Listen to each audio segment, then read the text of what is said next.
다른 나라를 누비며 자유로운 비행을 원했습니다. 하지만 현실은 달랐습니다. 고려항공에서 18년간 승무원도 자유는 없었습니다. 하늘 위에서도 감시는 계속되었어요.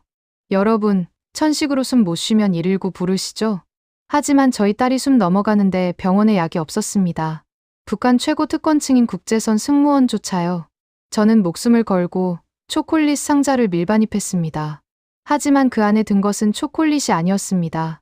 제가 감춰온 것은 북한 당국이 절대 용납할 수 없는 딸을 위한 금지된 물건이었습니다. 과연 그 상자 속에는 무엇이 들어 있었고 저는 왜 매번 이런 위험을 감수했을까요? 지금부터 그 이야기를 들려드리겠습니다. 이 영상이 도움이 되셨다면 구독과 좋아요 부탁드립니다. 여러분의 관심이 더 많은 탈북민들의 진실된 이야기를 전할 수 있는 힘이 됩니다. 어디서 이 영상을 보시는지 댓글에 지역 남겨주세요. 가방 열어보십시오. 베이징 공항 세관원의 차가운 목소리가 제 심장을 얼어붙게 만들었습니다. 2023년 여름. 그날도 저는 평소처럼 고려항공 승무원 제복을 입고 세관을 통과하고 있었어요. 손에 든 가방 안에는 딸아이를 위해 몰래 가져온 초콜릿 한 상자가 들어 있었습니다. 가슴이 쿵쿵 뛰었어요. 들키면 끝이었습니다. 예, 알겠습니다. 저는 최대한 침착하게 가방 지퍼를 열었습니다. 세관원이 안을 들여다보더니 고개를 끄덕이고는 그냥 보내주더군요. 그 순간 등에 식은땀이 흘렀습니다. 다리가 후들거렸지만 표정은 관리해야 했어요. 북한 승무원은 항상 감시받고 있으니까요. 여러분, 제 이야기 좀 들어주시겠습니까? 제 이름은 김수진입니다. 평양 모란봉구역에서 태어나 자랐고 고려항공 국제선 승무원으로 18년을 일했습니다. 여러분도 아시다시피 평양이라는 곳은 북한에서 가장 잘 사는 동네죠. 그곳에서 승무원으로 산다는 건 그야말로 특권이었습니다. 매달 외화를 벌어오니 당에서도 눈여겨보는 사람이었어요. 하지만 그날 제가 목숨 걸고 초콜릿을 밀반입한 이유는 단 하나였습니다. 제 딸, 민주 때문이었어요.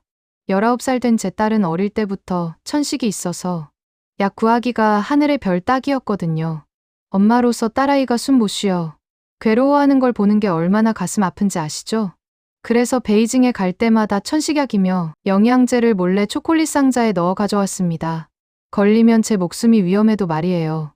세관을 무사히 통과하고 평양행 비행기에 올랐습니다. 기내에서 가방을 확인해보니 초콜릿 상자가 그대로 있었어요. 손으로 만져보니 그제야 실감이 났습니다. 또 살았구나. 하지만 동시에 생각했죠. 내가 언제까지 이렇게 살 수 있을까? 매번 이런 위험을 감수하면서 말이에요. 그날 저녁 평양 순안공항에 도착해서 집으로 돌아가는 길이었습니다. 택시 창밖으로 대동강이 보였어요. 해질녘이라 강물이 붉게 물들어 있었습니다. 예전에는 그저 아름답다고만 생각했는데 그날은 왜 그렇게 쓸쓸해 보이던지요. 베이징의 화려한 거리를 보고 온 눈에는 평양이 너무 조용하고 어두워 보였습니다. 아파트 현관문을 열자 엄마, 민주가 환하게 웃으며 달려왔습니다. 딸아이 얼굴을 보는 순간 긴장이 눈 녹듯 사라졌어요. 제가 초콜릿 상자를 내밀자 민주는 눈을 반짝이며 좋아했습니다. 하지만 금방 표정이 어두워지더군요. 엄마, 또 위험한 거 하셨죠? 걸리면 어떡하려고 그래요? 제 딸은 어릴 때부터 영리했습니다. 엄마가 무슨 일을 하는지 다 알고 있었어요. 괜찮아. 엄마가 조심했어. 민주야, 우리 저녁이나 먹자. 남편을 교통사고로 잃은 뒤로 우리 모녀는 늘 이렇게 둘이서 저녁을 먹었습니다. 식탁에는 삶은 감자와 된장국, 그리고 김치가 전부였어요. 우리 집은 평양 특권층이라고 하지만 사실 먹을 게 이것밖에 없었습니다. 배급은 끊긴 지 오래였고 장마당에서 사 먹으려면 돈이 많이 들었거든요. 저녁을 먹으며 민주가 물었습니다. 엄마, 베이징은 어땠어요? 응, 좋더라. 거리도 깨끗하고 사람들도 많고. 저는 대충 얼버무렸습니다. 사실 베이징 공항에서 본 세상은 평양과는 너무 달랐어요. 사람들이 자유롭게 웃고 떠들고 마트에는 물건이 넘쳐났습니다. 하지만 그런 이야기를 딸에게 할 수는 없었어요. 벽에도 귀가 있다는 말 아시죠? 밤 11시쯤 되었을까요? 민주가 갑자기 어걱 하고 기침을 하기 시작했습니다. 천식이었어요. 저는 화들짝 놀라 벌떡 일어났습니다. 딸아이가 숨을 제대로 못 쉬고 헐떡이고 있었거든요.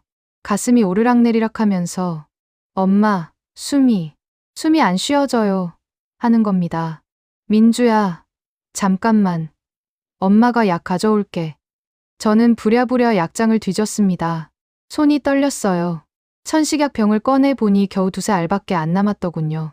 딸에게 약을 먹이고 등을 토닥이며 괜찮아, 괜찮아 속삭였습니다. 민주는 힘겹게 숨을 쉬면서도 엄마, 미안해요. 쟤 때문에 엄마가 고생하시잖아요. 그 말에 제 가슴이 찢어지는 것 같았습니다. 무슨 소리야. 엄마는 내가 건강하기만 하면 돼. 저는 딸을 꼭 안아주었어요. 하지만 마음속으로는 알고 있었습니다. 약이 떨어지면 또 장마당을 뒤져야 하는데 요즘 천식약은 금값이라는 거요. 그날 밤 딸이 잠든 뒤에도 저는 잠을 이룰 수가 없었습니다. 창밖으로 보이는 평양 야경은 고요했지만 제 마음은 그렇지 않았어요. 승무원이라는 직업이 있어도 딸아이 약 하나 제대로 구할 수 없는 이 현실이 너무 답답했습니다. 혼자 키우는 딸, 그게 제 전부였는데 말이에요. 제 어머니는 저를 자랑스러워하셨습니다. 우리 수진이가 비행기를 타다니, 하늘을 날다니 하시며 이웃들에게 자랑하시곤 했죠. 그 시절 우리 부모님 세대에는 비행기 한번 타보는 게 꿈이었잖아요. 하지만 저는 점점 이 생활이 두려워졌어요. 매번 베이징을 오갈 때마다 느꼈습니다. 뭔가 잘못되었다는 걸 말이에요. 2023년 가을, 제 인생을 바꿔놓을 사건이 일어났습니다. 베이징 공항 승무원 대기실에서였어요.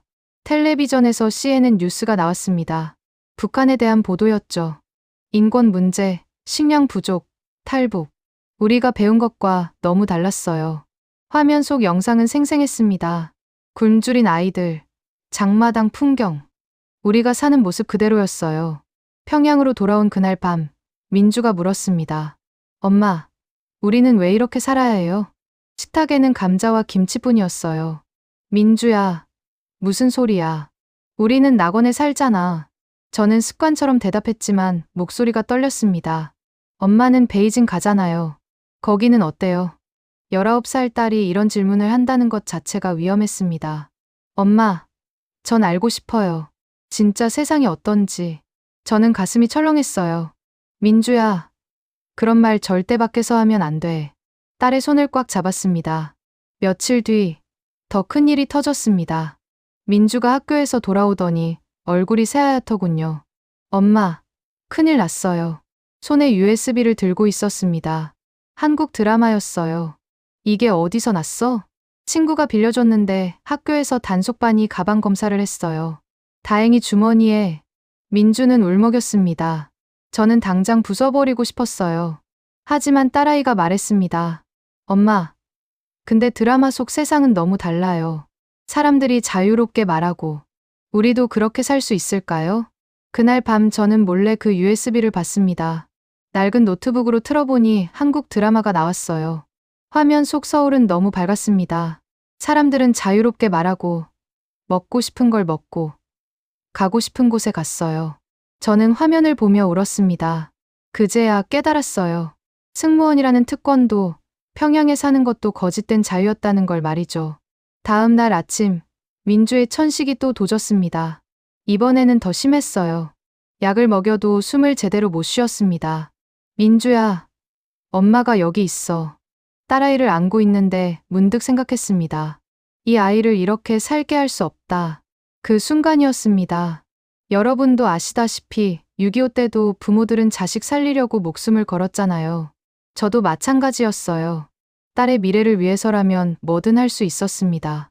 베이징에서 본 뉴스, 딸아이의 질문, 한국 드라마, 모든 게 제 눈을 뜨게 했습니다. 우리가 사는 세상이 얼마나 잘못되었는지 말이에요. 저는 결심했습니다.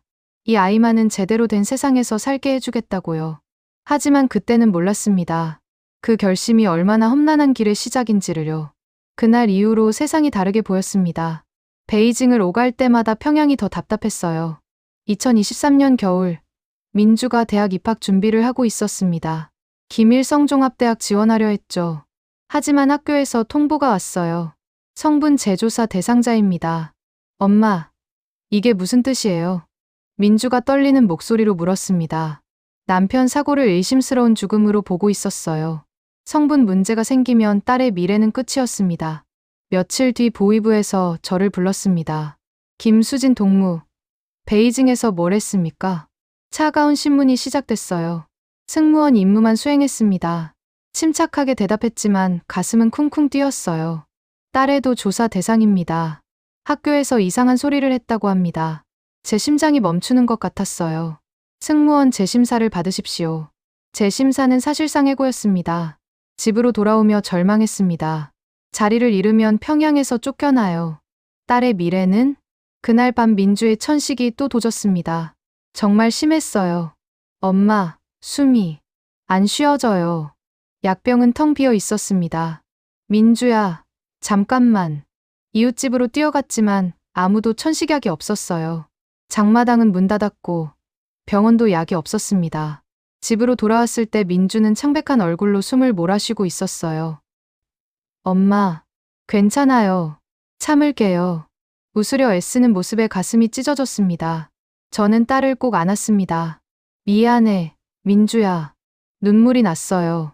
제 목숨보다 소중한 딸인데 약 하나 구해주지 못했으니까요. 그날 밤 민주가 잠든 뒤 결심했습니다. 더 이상은 안 되겠다. 이 아이를 데리고 나가야 한다. 여러분도 아시잖아요. 부모라면 자식 아파하는 걸 볼 수 없다는 거요. 다음 날 보이부에서 연락이 왔습니다. 다음 주 월요일 출근하지 마십시오. 대기입니다. 그 순간 알았습니다. 선택의 여지가 없다는 거요. 하지만 더 중요한 건 딸이었어요. 이 아이만은 살려야 했습니다. 민주야, 엄마 믿어? 네. 엄마. 그럼 엄마가 하는 대로만 따라와. 민주는 제 눈을 보며 고개를 끄덕였어요. 무슨 뜻인지 알고 있는 것 같았습니다. 그날부터 탈북을 준비했습니다. 외화로 모아둔 돈을 챙기고 베이징 비행 일정을 확인했어요. 시간이 없었습니다. 재심사 끝나기 전에 나가야 했어요. 가장 힘든 건 어머니였습니다. 평양에 계신 어머니를 어떻게 두고 갑니까? 하지만 선택해야 했어요. 딸의 미래와 어머니 사이에서요. 제 목숨보다 소중한 두 사람 중 하나를 포기해야 하는 고통. 그게 얼마나 아픈지 아십니까? 저는 엄마였습니다. 어린 딸을 먼저 살려야 했어요. 어머니는 나중에 꼭 모셔오겠다고 마음속으로 약속했습니다. 2024년 2월이었습니다. 다음 베이징 비행이 사흘 앞으로 다가왔어요. 제 인생 마지막 비행이 될 거였습니다. 민주에게 말했습니다. 민주야, 다음 주 엄마 베이징 가는데 너도 같이 갈래? 딸아이는 제 눈을 보더니 고개를 끄덕였어요. 엄마, 우리 돌아오는 거예요? 아니야. 새로운 곳으로 가는 거야. 딸아이가 울음을 터뜨렸습니다. 할머니는요? 저도 눈물이 났어요. 나중에 꼭 모셔올 거야. 지금은 내가 먼저 살아야 해. 민주는 제 품에 안겨 울었습니다. 그날부터 준비했습니다. 외화 5,000달러를 작은 주머니에 나눠 담았어요. 딸의 여권을 확인하고 천식약도 챙겼습니다. 중국 도착 후 연락할 사람을 외웠어요. 증거를 남기면 안 됐거든요. 가장 힘든 건 어머니였습니다. 마지막으로 어머니 집에 다녀왔어요. 갑자기 찾아가니 어머니가 놀라셨습니다. 수진아, 무슨 일이냐? 그냥 보고 싶어서요. 저는 어머니 손을 꼭 잡았습니다. 75 어머니, 손은 거칠었지만 따뜻했어요. 6.25 때 피난도 못 가시고 평생 여기서 사신 분이었습니다. 엄마, 건강하셔야 해요. 제 목소리가 떨렸습니다. 어머니가 이상하다는 표정으로 쳐다보셨어요. 무슨 일 있냐? 아무 일도 없어요. 어머니가 저녁을 차려주셨습니다. 평양냉면을 삶아주셨어요.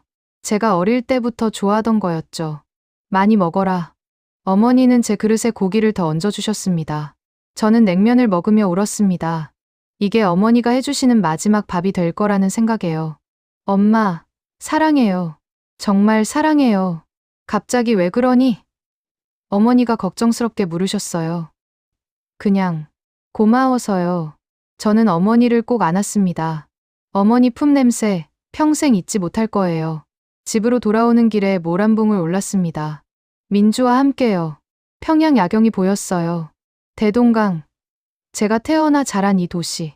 고향 떠난다는 게 얼마나 가슴 아픈지 아시죠? 엄마, 무서워요. 민주가 제 손을 꼭 잡았습니다. 엄마도 무서워. 하지만 해야 해. 저는 딸을 안았어요. 출발 전날 밤. 잠이 오지 않았습니다. 내일이면 이 집을 떠나요. 다시는 못 돌아올지도 몰라요. 창밖으로 대동강이 보였습니다. 달빛에 반짝이는 강물을 보며 생각했어요. 미안합니다. 어머니. 나중에 꼭 모셔올게요. 드디어 그날 아침이 왔습니다. 승무원 제복을 입고 민주 손을 잡았어요. 자, 가자. 민주야. 네. 엄마. 공항으로 가는 택시 안에서 뒤를 돌아봤습니다. 평양이 점점 멀어졌어요. 제 청춘, 제 인생이 저기 있었습니다. 하지만 돌아보지 않기로 했어요. 이제 앞만 보고 가야 했습니다. 2024년 9월 열흘, 베이징 수도공항에 착륙했습니다. 기내에서 민주가 제 손을 꼭 잡았습니다. 엄마, 정말 할 거예요? 응. 이제 돌아갈 수 없어. 딸아이는 창백한 얼굴로 고개를 끄덕였어요. 비행기에서 내리니 보이원 2명이 기다리고 있었습니다. 우리를 감시하는 사람들이었어요. 수고했습니다. 제 심장이 쿵쾅거렸습니다. 저 화장실 좀 다녀오겠습니다. 딸애도 급해서요. 최대한 자연스럽게 말했어요. 보이원이 의심스러운 눈으로 쳐다봤습니다. 빨리 다녀오십시오. 민주 손을 잡고 화장실로 향했습니다. 화장실에 들어가자마자 딸을 꼭 안았습니다. 민주야, 이제 뛰어야 해. 네. 엄마. 화장실 창문으로 밖을 봤습니다. 택시들이 보였어요. 가방에서 중국 돈을 꺼냈습니다. 엄마 손 절대 놓지 마. 화장실 문을 열고 나왔습니다. 보이원들이 멀리 서 있었어요. 반대 방향으로 걸었습니다. 빠르게요. 출구가 보였습니다. 김수진, 어디 가십니까? 뒤에서 보이원의 목소리가 들렸습니다. 뛰어. 저는 민주 손을 잡고 뛰기 시작했어요. 출구를 나와 택시 승강장으로 달렸습니다. 김수진, 보이원들이 쫓아왔어요. 택시가 서 있었습니다. 문을 열고 민주를 밀어넣었어요. 빨리 가주세요. 중국어로 외쳤습니다. 돈 뭉치를 내밀었습니다. 기사가 엑셀을 밟았어요. 뒤를 보니 보이원들이 뛰어오고 있었습니다. 택시가 출발했어요. 민주를 꼭 안았습니다. 괜찮아. 이제 됐어. 하지만 민주가 숨을 헐떡이기 시작했어요. 천식이었습니다. 엄마. 숨이. 민주야. 약. 황급히 가방을 뒤졌습니다. 민주에게 천식약을 먹였어요. 딸아이는 힘겹게 약을 삼키며 숨을 몰아쉬었습니다. 진정해. 천천히 숨 쉬어. 엄마가 여기 있어. 택시가 달렸습니다. 기사에게 메모지를 내밀었습니다. 조선족 인권단체 주소였어요. 민주가 제 품에서 울고 있었습니다. 엄마, 할머니, 어떡해요? 저도 눈물이 났어요. 나중에 꼭 모셔올 거야. 택시가 어느 건물 앞에 섰습니다. 기사에게 돈을 주고 민주를 데리고 내렸어요. 건물 문을 두드렸습니다. 문이 열렸습니다. 조선족 아저씨가 나왔어요. 누구십니까? 저, 북에서 왔습니다. 도와주세요. 아저씨가 우리를 안으로 데리고 들어갔습니다. 안전합니다. 여기는 안전해요. 그 말에 저는 주저앉고 말았어요. 민주를 안고 한참을 울었습니다. 우리는 살았습니다. 정말로 살아남았어요. 하늘에 계신 남편, 저를 지켜주셔서 감사합니다. 그리고 어머니, 미안합니다. 꼭 다시 찾아뵙겠습니다. 조선족 인권단체 지하 숙소에서 석 달을 지냈습니다. 2024년 9월부터 12월까지요. 자유를 얻었다고 생각했는데 첫날 밤 그런 생각이 들었어요. 창밖으로 중국 거리가 보였지만 우리는 밖에 나갈 수 없었습니다. 신분이 없었거든요. 조선족 김 선생님이 우리를 돌봐주셨어요. 걱정 마세요. 한국 가는 길을 찾을 거예요. 하지만 며칠 뒤 선생님이 안타까운 표정으로 말씀하셨습니다. 북한 보위부에서 중국 공안과 수배령을 내렸습니다. 제 얼굴이 창백해졌습니다. 그럼 당분간밖에 나가면 안 됩니다. 공안 단속이 심합니다. 승무원 제복은 벗었지만 이제는 숨어 지내야 하는 신세가 됐어요. 자유를 찾아왔는데 또 갇힌 기분이었습니다. 생활비를 벌어야 했어요. 선생님이 조선족 식당 일을 소개해 주셨습니다. 밤에만 나가세요. 저는 밤마다 식당에 가서 설거지를 했어요. 승무원에서 설거지하는 사람이 됐습니다. 손이 트고 거칠어졌어요. 뜨거운 물에 손을 담그면 따가웠습니다. 하지만 참았어요. 민주를 위해서라면 뭐든 할 수 있었거든요. 열흘쯤 지났을 때 민주가 또 아팠습니다. 천식이 심해졌어요. 엄마, 숨이, 딸아이가 밤새 기침을 했습니다. 병원에 데려가고 싶었지만 갈 수 없었어요. 민주야, 조금만 참아. 엄마가 약 구해올게. 저는 조선족 약국을 찾아갔습니다. 하지만 천식약은 비쌌어요. 일주일 번 돈으로도 부족했습니다. 그때 약국 주인 할머니가 조용히 말씀하셨어요. 북에서 오셨죠? 저는 놀라 쳐다봤습니다. 보면 알아요. 우리도 다 같은 민족이잖아요. 할머니는 천식약을 싸게 주셨습니다. 엄마. 힘내세요. 버텨야죠. 할머니가 제 손을 꼭 잡아주셨어요. 눈물이 났습니다. 집으로 돌아와 민주에게 약을 먹였습니다. 딸아이가 조금씩 나아졌어요. 그날 밤 민주를 안고 한참을 울었습니다. 엄마, 나 괜찮아요. 우리 함께 있잖아요. 민주가 제 손을 잡았습니다. 19살 딸이 엄마를 위로하고 있었어요. 그러던 어느 날 조선족 할머니 한 분이 김치를 담가 가져오셨습니다. 북에서 먹던 맛이랑 비슷할 거예요. 같은 핏줄끼리 도와야죠. 할머니의 김치를 먹으며 평양 생각이 났습니다. 어머니 생각이 났어요. 어머니, 잘 계시죠? 딸이 살아있습니다. 꼭 다시 뵙겠습니다. 저는 밤마다 그렇게 기도했습니다. 석 달이 지나며 선생님이 말씀하셨습니다. 이제 한국으로 가는 길을 찾아야 합니다. 몽골을 거쳐가는 루트가 있어요. 몽골이요? 네. 위험하지만 유일한 길입니다. 또다시 험난한 여정이 기다리고 있었습니다. 하지만 우리는 가야 했어요. 진짜 자유를 향해서요. 2025년 1월, 영하 20도의 추운 겨울이었습니다. 김 선생님이 말씀하셨습니다. 내일 새벽 출발합니다. 몽골까지 이틀 걸립니다. 민주가 불안한 표정으로 물었어요. 엄마, 괜찮을까요? 괜찮아. 조금만 더 힘내자. 저는 딸을 꼭 안았습니다. 다음 날 새벽 4시, 우리는 낡은 승합차에 올랐어요. 탈북자 5명이 함께였습니다. 차가 출발했습니다. 중국과 몽골 국경을 향해서요. 브로커가 말했습니다. 절대 소리 내면 안 됩니다. 공안 초소가 많아요. 차는 비포장도로를 달렸습니다. 덜컹거릴 때마다 몸이 튕겼어요. 민주가 제 손을 꼭 잡고 있었습니다. 10시간쯤 달렸을 때 차가 멈췄습니다. 내려요, 빨리.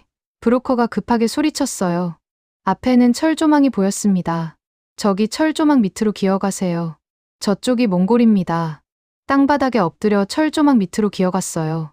눈이 쌓인 차가운 땅이었습니다. 민주가 먼저 건넜습니다. 저도 뒤따라 기어갔어요. 옷이 찢어지고 손이 벗겨졌습니다. 하지만 참았어요. 철조망을 넘자 몽골 고비 사막이 나타났습니다. 끝없이 펼쳐진 사막이었어요.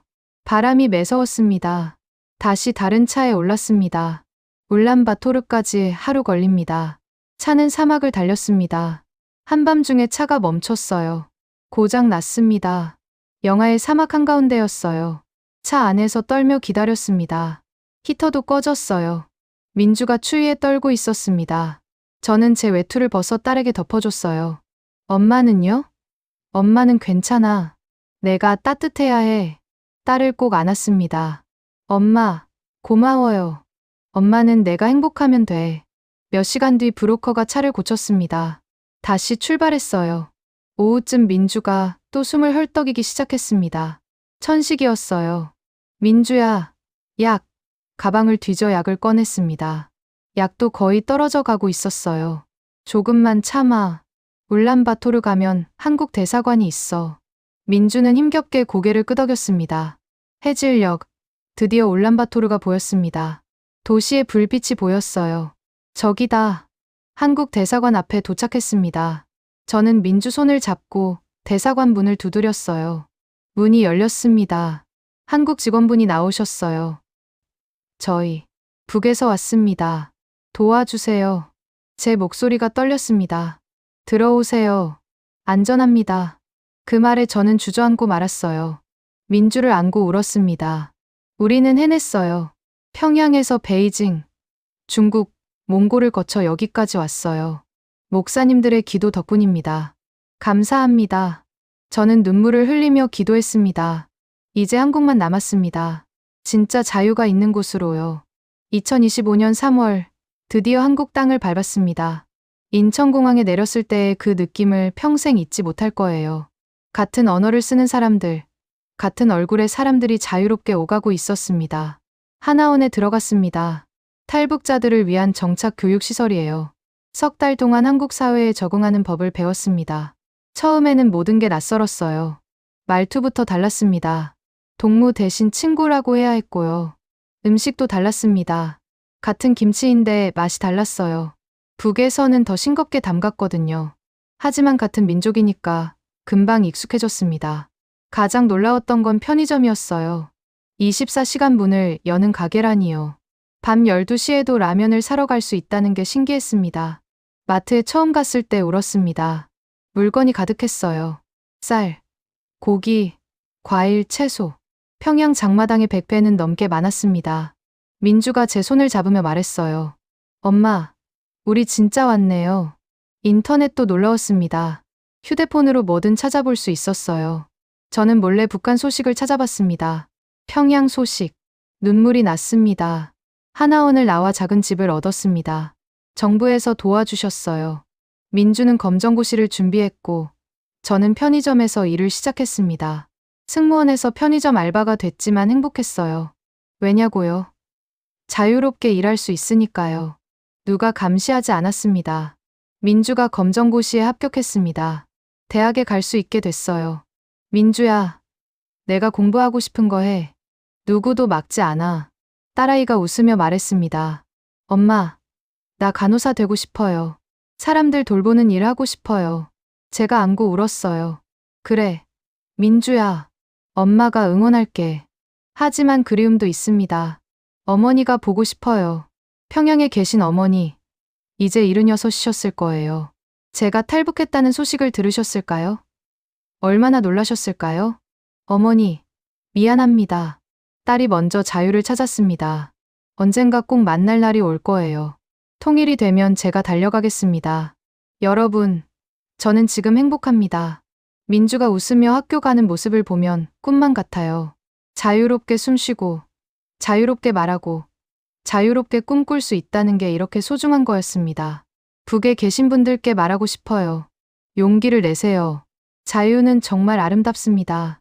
그리고 우리 세대에는 통일을 봤으면 좋겠습니다. 같은 민족끼리 왜 이렇게 떨어져 살아야 할까요? 언젠가 다시 하나가 되는 날, 저는 고향 평양으로 가서 어머니를 만날 거예요. 그날까지 저는 여기서 열심히 살겠습니다.